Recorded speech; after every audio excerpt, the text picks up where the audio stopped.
brought to you by Palvi Agrico. आता शेतीसाठी जे काही लागणार ते घरपोच मिळणार, तेही मोबाईलच्या एका क्लिकवर. यानंतर ज्यांची आपण उत्सुकतेने वाट बघत आहात ते आदरणीय उद्धव बाळासाहेब ठाकरे यांना मी विनंती करतो तर त्यांनी या सभेत मनोगत व्यक्त करावं.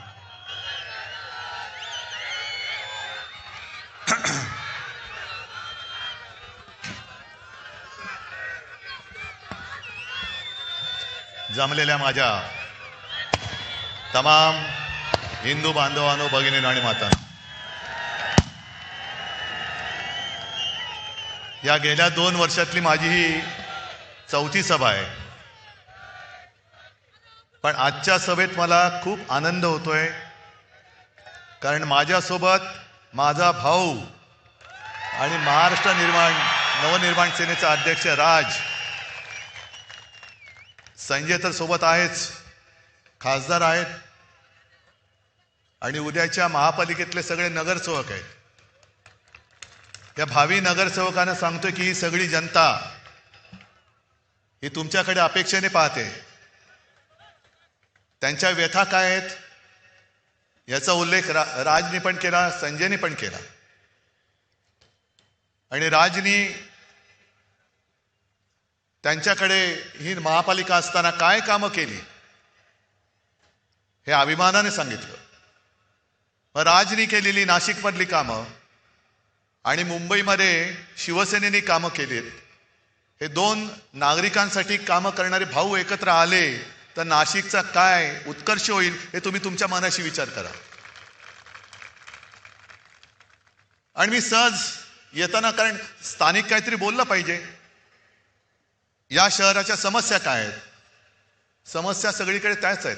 पाणी टंचाई आहे, कचऱ्याचा प्रश्न आहे, बेकारी वाढते आहे, गुंडागर्दी वाढते आहे, अंमली पदार्थ वाढत आहेत, तस्करी अंमली पदार्थाची होते, शिक्षणाचा पत्ता नाही.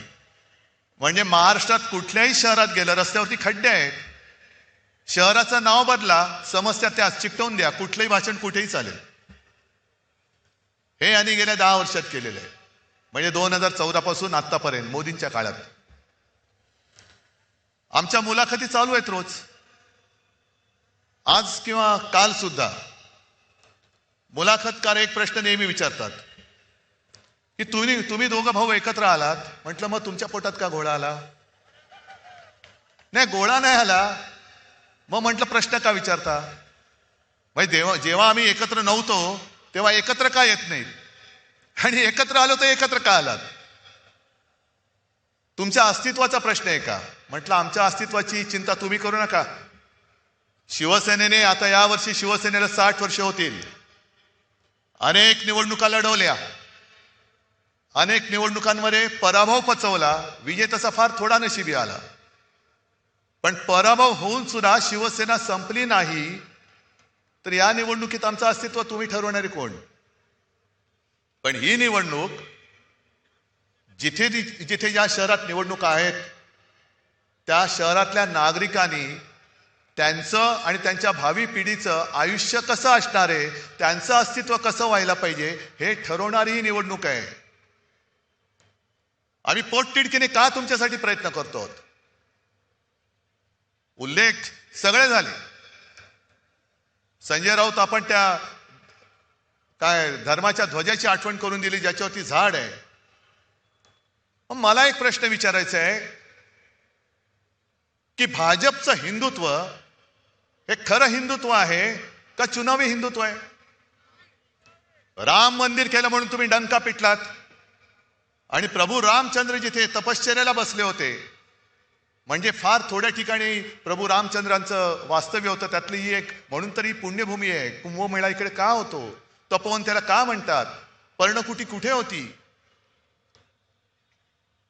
ही सगळी झाडं जर का कापली आणि उद्या जर का कोणी विचारलं की प्रभू रामचंद्र कुठे राहिले होते, काय सांगणार?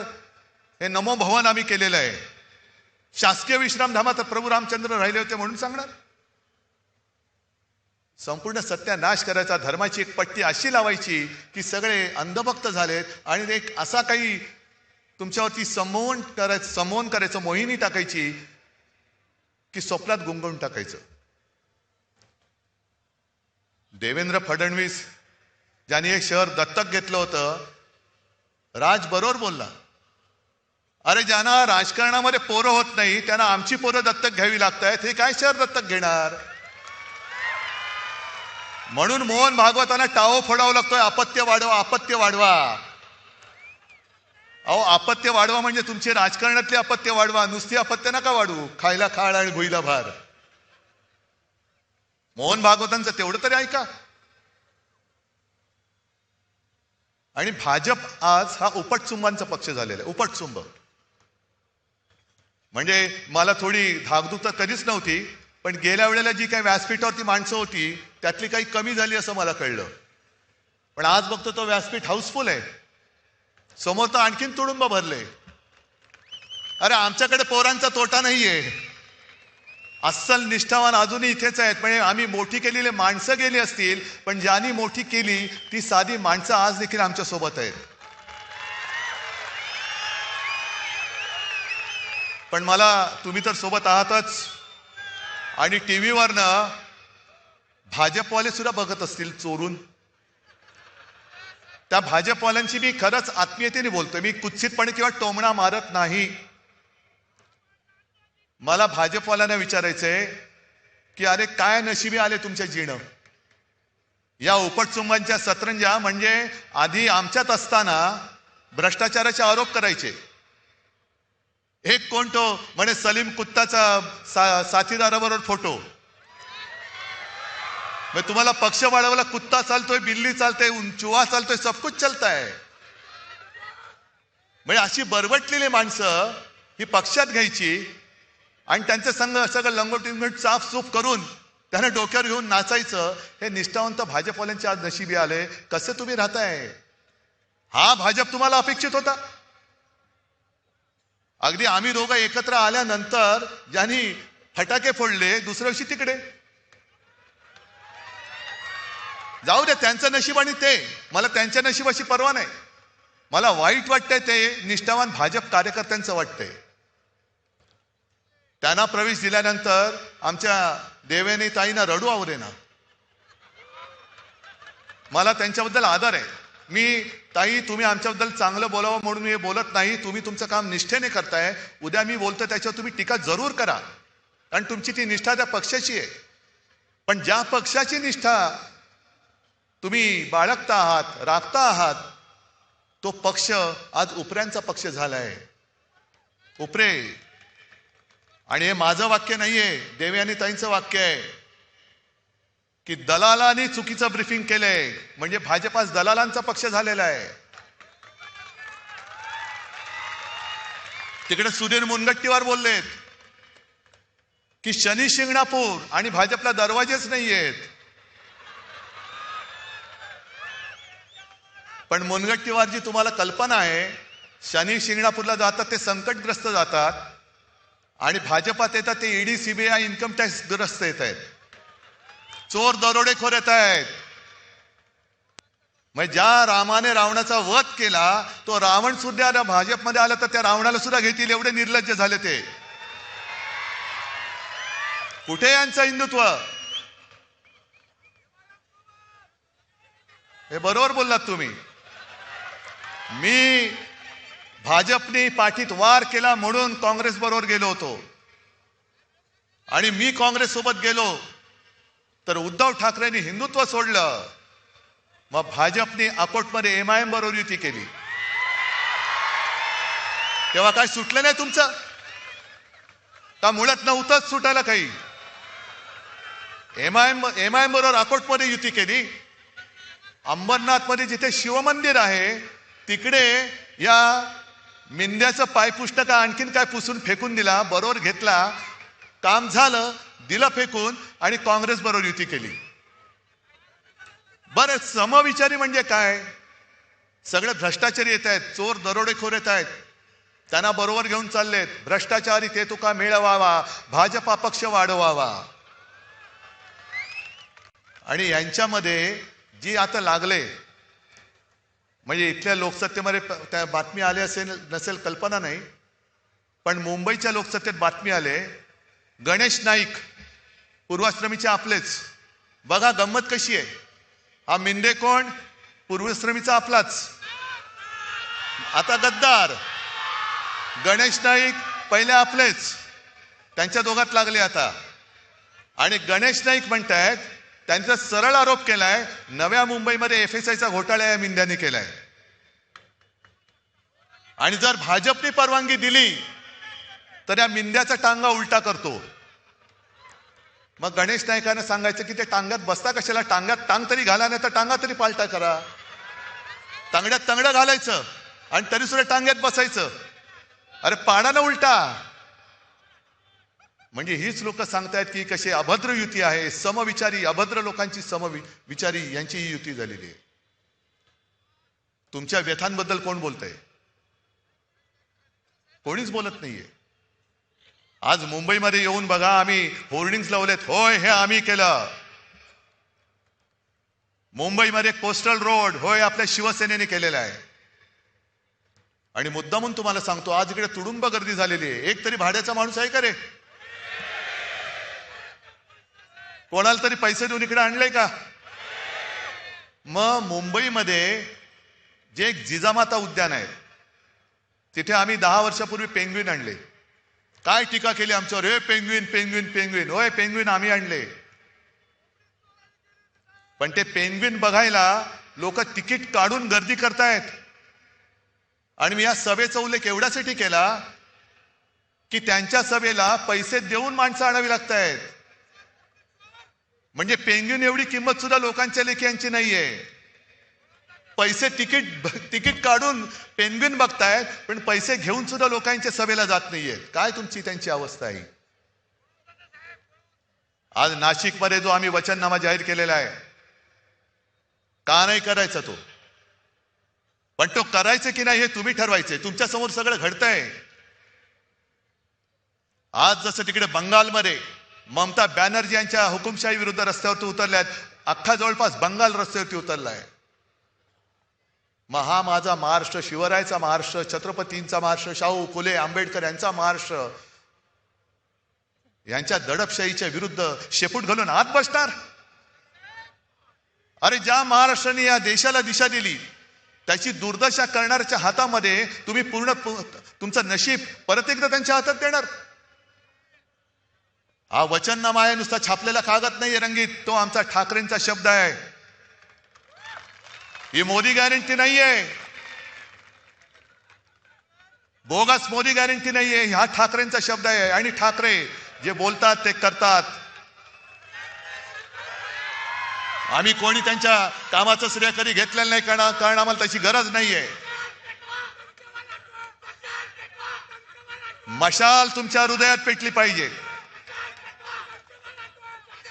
ज्या पद्धतीने यांचा कारभार सुरू आहे, ज्या पद्धतीने यांचा कारभार सुरू आहे, बिनविरोध निवडणुका जिकडे झाल्या, तो राहुल नार्वेकर विधानसभेचा अध्यक्ष, विधानसभेमध्ये अध्यक्ष असल्यानंतर विधानसभेत त्यांचा अधिकार असतो. आणि विधानसभेचा अध्यक्ष, लोकसभेचा अध्यक्ष, राज्यसभेचा अध्यक्ष हा पूर्णपणे निष्पक्षपातीपणाने वागणारा पाहिजे. आणि आमच्यावरती घराणेशाहीचा आरोप करणारे भाजपा या राहुल नार्वेकरांच्या घरातले 3-3, 4-4 जणांना उमेदवारी देत आहेत. आणि तो समोरचा उमेदवार त्यांनी अर्ज मागे घ्यावा म्हणून अधिकाराचा दुरुपयोग करणारा राहुल नार्वेकर निवडणूक आयोगाला चालून जातोय. तरी सुद्धा चालतंय. आम्ही जरा कुठे काय केलं तर निवडणूक आयोग लगेच हातोडा घेऊन बसलेला असतो. पण यांनी काही केलं तरी काही करत नाही, कारण निवडणूक आयुक्त शेपूट घालून बसलेला आहे. ही लोकशाही नाही, ही झुंडशाही आहे. ही झुंडशाही आहे. आणि आज जर का आपण उठून उभे राहिलो नाही, तो उद्या वरवंटा असा फिरेल की पुन्हा एकदा इंग्रजांपेक्षा जास्त 150 वर्षापेक्षा यांच्या गुलामगिरीत आपल्याला राहावं लागेल. हिंदुत्वाचा हा बुरखा आहे. कारण हा जर का बुरखा नसता तर तपोवनातली झाडं यांनी कापली नसती आणि बिल्डरला ती जागा दिली नसती. काय तपोवनाचं ज्यांना महत्व नाहीये, इकडे तपोवन कापतायत. तिकडे आरेचं जंगल कापलं, कुठे आरवली पर्वत बोडका करतायत, ताडोबा अंधारीमध्ये खाणीसाठी जागा देऊन टाकतायत. हे सगळं राजकारण आजूबाजूला शिजत असा विचार करू नका. अरे ताडोबाला झालं, आमच्या नाशिकमध्ये तर नाही ना झालं. अरे मुंबईत झालं, आमच्या नाशिकमध्ये तर नाही ना झालं. नाही, आज ज्यांच्यावरही वेळ आले, उद्या तुमच्यावरती वेळ येईल. गेले 2-4 दिवस माझा घसा बसला होता. तुम्ही आमच्या दोघांच्या मुलाखतीत पाहिलं असेल, ऐकलं असेल. आणि हिंदीमध्ये आज माझी एक मुलाखत झाली. त्या मुलाखतकाराने विचारलं की इस बार आपको ऐसी कौन सी खासियत लगती है मुंबई की चुनाव के बारे में. म्हटलं इस बार खासी यही खासियत है, कारण सगळे मुंबईकर खोकतायत, फुफ्फुसाचे आजार होत आहेत. कारण नियोजन शून्य विकास, रस्ते खोरून ठेवलेले आहेत, धूळ सिमेंट सगळं मुंबईकरांच्या श्वासामध्ये आता हे सगळे प्रदूषण जात आहे. उद्या तुमच्याकडे सुद्धा ते तेच करतील. आम्ही तुम्हाला एक चांगलं आयुष्य देण्यासाठी आलेलो आहोत एकत्र. होय, आम्ही एकत्र आलो, सत्तेसाठी आलो. मग तुम्ही जे काय हे भाजप आणि सगळे आलेत, ते काय विटी दांडू खेळायला आलेत? काय खेळायला आलेत? होय, आम्ही सत्तेसाठी एकत्र आलो आणि ती सत्ता आम्हाला तुमच्या विकासासाठी, तुमच्या भविष्यासाठी, भवितव्यासाठी राबवायची आहे. बोला ना ठणठणीतपणाने, कशाला लपवता भांड.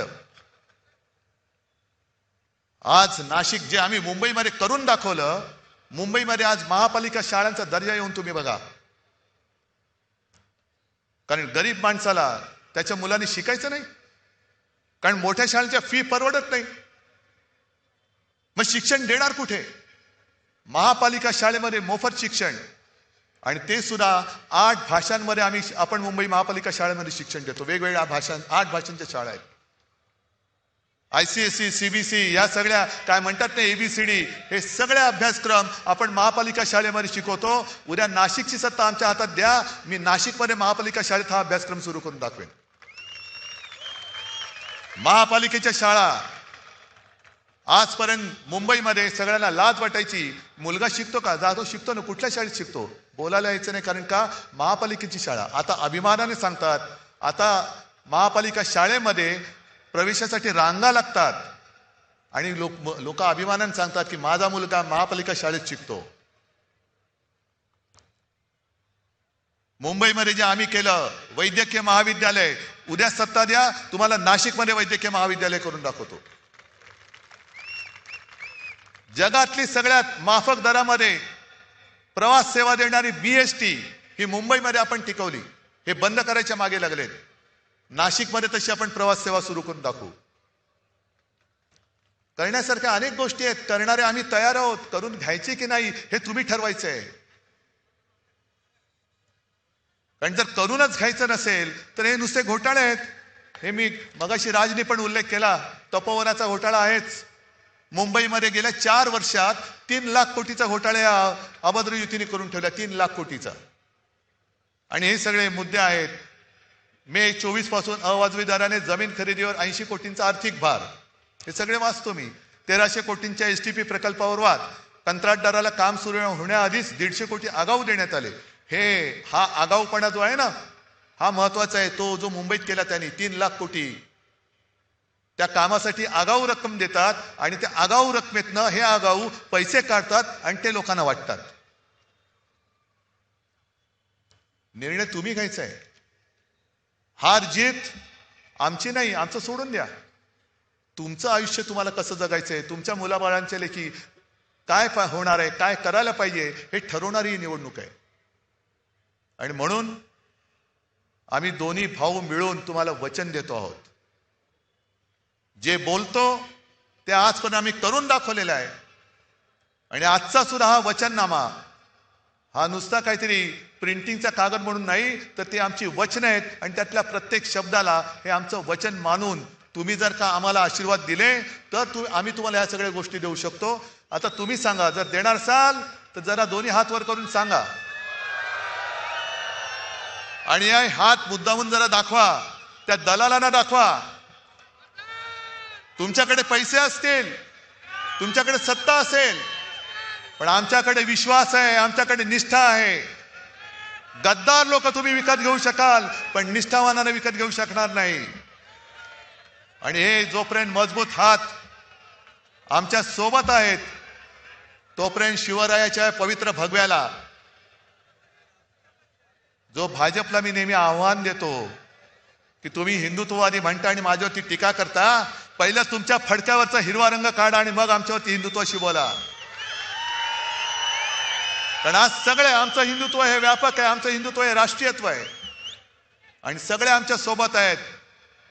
यापुढे या गद्दारांना आणि या भ्रष्टाचारांना, जे बेडूकुड्या मारून तिकडे गेले त्या बैठकांना डराव करत बसू द्या, पण आपलं नाशिक हे आपल्या हातामध्ये ठेवा.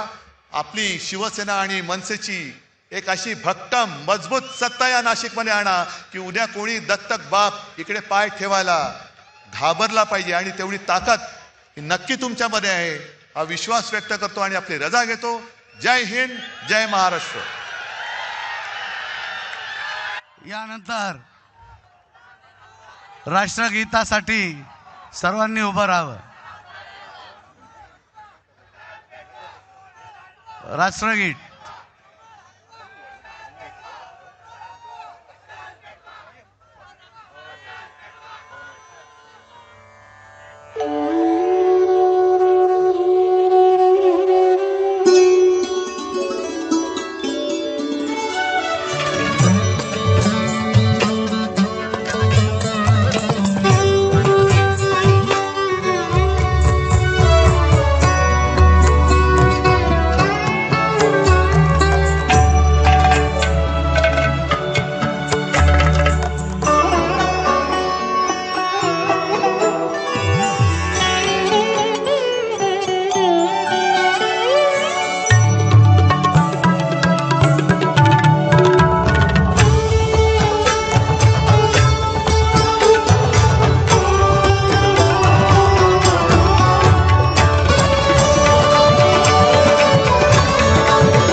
छत्रपती शिवाजी महाराज की. हिंदू हृदय सम्राट शिवसेना प्रमुख माननीय बाळासाहेब ठाकरे यांचा जय भवानी. हर